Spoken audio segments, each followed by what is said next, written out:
All right, guys, what's going on? Welcome in. So there's the breaking Jets news, right? A lot of people were expecting a kicking move to be made at some point this week.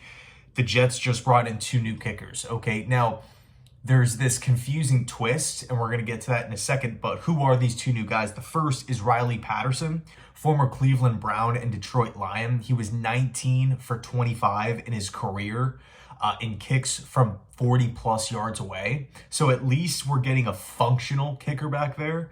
In regards to Patterson. And last season, he was 16 for 18 for both Cleveland and Detroit. The other kicker is Spencer Shrader, and he was a UDFA from this past draft and spent some time with the Indianapolis Colts, but he's actually never kicked in a regular season game. So I hate to say it, but you kind of just feel like the only way we can go is up from here. Greg Zuerlein is by far the worst kicker in football. The numbers back that up. Literally 32 out of 32. The worst field goal percentage in the NFL. It's right around that 60-ish percent. It's in the low 60s, which is just flat out horrible because that's taking into consideration every field goal. It's not like field goals from 50 plus. No, that's every field goal.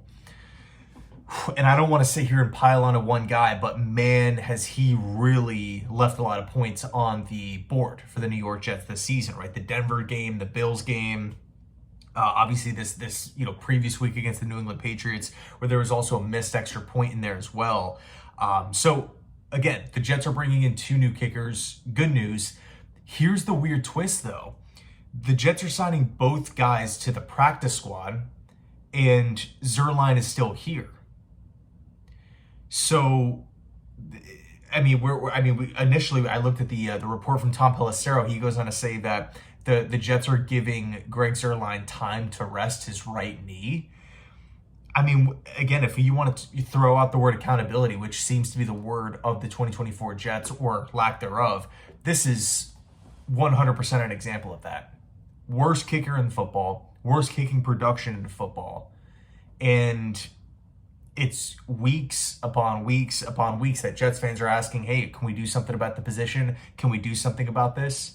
This is losing us games. This is leaving points on the board. It takes the Jets, again, weeks to adjust, weeks to figure something out after the original plan was, no, we're going to let him work through it, which to me, the kicking position just doesn't make, it's such a difficult position to kick your way out of a slump. I made this reference before, this isn't the MLB where you're struggling for the first month of the season, but then you have, 130 more games to figure it out. No, there's a finite amount of games here. Kicking is very, very difficult, especially if you're in your own head. And I feel as though that's exactly like where Greg Zuerlein is currently at. Because he was solid for the Jets last season, but really since the preseason, there were struggles there. I think he actually had a missed kick in the preseason, and it was in question, right? It's been in question for a long time now. It's not like everyone's just coming to this realization, after this past week against the Patriots. So we'll see how it plays out. But again, just complete lack of accountability. I hate to be rude or blunt here, but we asked the question, right? Why is Zuerlein still on the roster? And now we're bringing in 2 guys to the practice squad, which means that 2 other guys on the practice squad have to be released or let go. Interesting. Anyway, let me know your thoughts down below in the comment section. Thanks so much for watching. And as always, go Jets.